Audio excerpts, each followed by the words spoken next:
What's up guys, this is me Bidesh here. Welcome to the channel.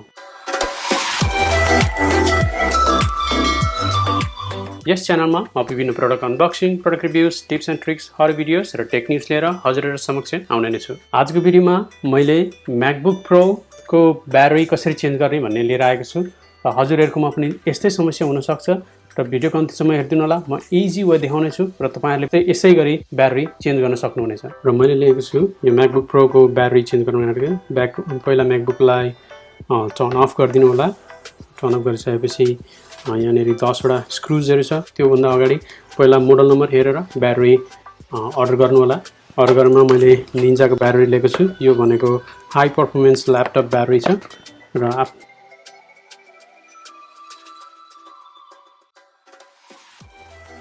चाहिएको भनेको हामीलाई यो एउटा ब्याट्री हो। This is the actual battery for laptop र यसलाई एकछिन राखेँ। दुईवटा स्क्रू ड्राइभर्स पनि आउँछ ब्याट्री सँगसँगै। ब्लू स्क्रू ड्राइभर लिएर सानो सानो स्क्रुजहरुलाई अनस्क्रू गरिदिनु होला।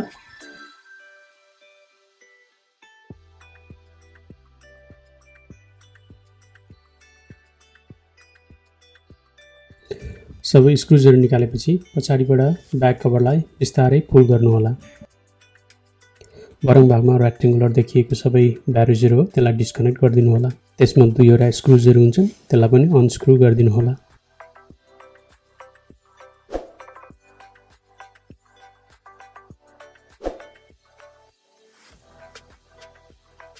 अहिले देखिएको यो राइट स्पिकरमा तीनवटा स्क्रुजहरु हुन्छ त्यसलाई पनि अनस्क्रू गरिदिनु होला।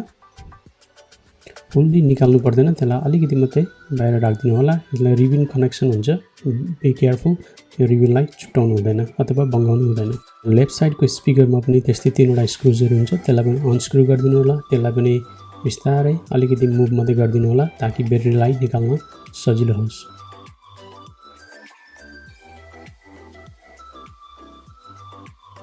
दुवैपट्टिको स्पिकरलाई हल्का मुभ गरे पछाडि तपाईले डेन्टल फ्लस थ्रेड अथवा फिशिङ थ्रेड युज गरेर ब्याट्रीलाई बिस्तारै पुल गर्न सक्नुहुन्छ र यसले पछाडिपट्टि लागेको ग्लुलाई डिअट्याच गराउँछ र ब्याट्रीलाई निकाल्न सजिलो हुन्छ।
ब्याट्रीको पछाडिपट्टि थ्रेडले सबै गरिसके पछाडि ब्याट्रीलाई बिस्तारै पुल गर्नु होला। पुल गर्दै जाँदाखेरि बिस्तारै निस्किन्छ। मजाले प्रेसर पनि नगर्नु होला। यहाँ आफै ग्लु हुन्छ, ग्लु बिस्तारै डिअट्याच हुँदै जान्छ र बिस्तारै निकाल्नु होला।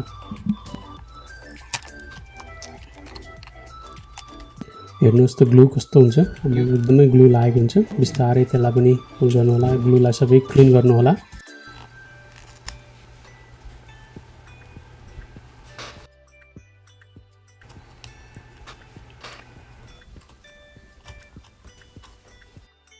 ग्लुलाई निकाले पछाडि अझै स्टिकी छ भने पेन्टर टेप युज गरेर त्यो स्टिकीलाई निकाल्न सक्नुहुन्छ अथवा तपाईले कुनै अल्कोहलले पनि रब गर्न अथवा क्लिन गर्न सक्नुहुन्छ।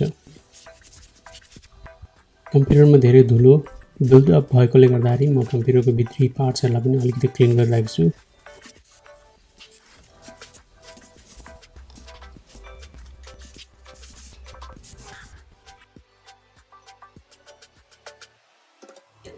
सबै क्लिन गरिसकेपछि तपाईले नयाँ ब्याट्रीलाई टेस्ट फिट गर्नु होला।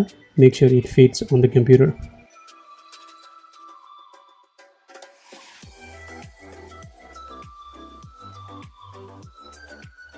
सबै क्लिन भइसकेपछि पछाडिपट्टिको प्लास्टिक कभर हुन्छ, यो प्लास्टिक कभरलाई निकाल्दिनुहोस् र राम्रोसँग मिलाएर इन्स्टल गर्नुहोस्। र अघि निकालिएको राइट साइडको स्पिकर र लेफ्ट साइडको स्पिकरलाई पनि मिलाएर त्यहाँ लगाइदिनुहोस् र ब्याट्रीलाई पनि कनेक्ट गरिदिनुहोस्।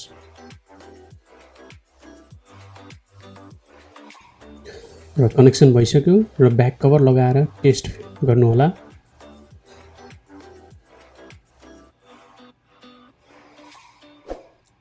टेस्ट गर्दाखेरि अन गर्नुहोस्। अन गर्दाखेरि कम्प्युटर अन भयो भने battery is working fine.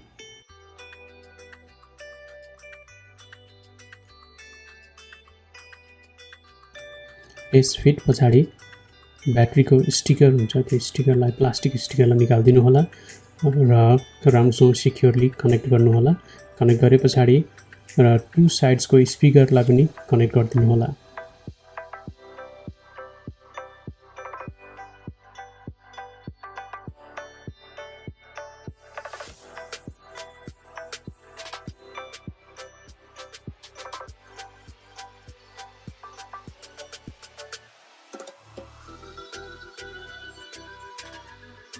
Internal स्क्रुजहरू सबै लगाएपछि ब्याक कभर लगाइदिनुहोस् र ब्याक कभरलाई त्यो पछाडिको 10 वटा स्क्रुजले फेरि टाइट गरिदिनुहोस्।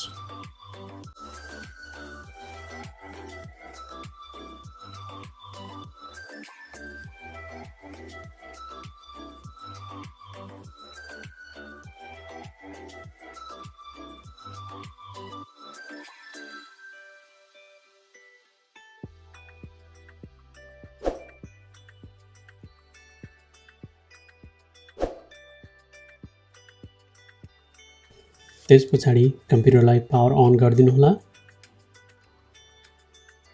Yes, the computer is working fine now. Let's check the battery.